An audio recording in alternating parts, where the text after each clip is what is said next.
నీ పక్షాన ఎవరు లేరని భయపడుతున్నావా? భయపడకు, నీ పక్షాన దేవుడు ఉన్నాడు.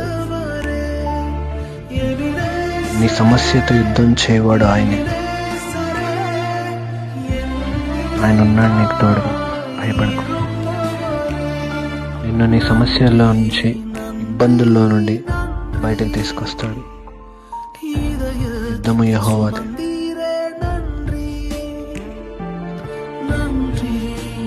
స్ట్రాంగ్గా ఉంది. ఈ సమస్యలను ఏమి చేస్తాయి? ఏమి చేయలేదు. సమస్యల కన్నా శక్తివంతమైన దేవుడు నీ దగ్గర ఉన్నాడు. ప్రార్థించు. ప్రార్థన అనే ఆయుధంతో ఎదుర్కో. Praise the lord. ఆమేన్.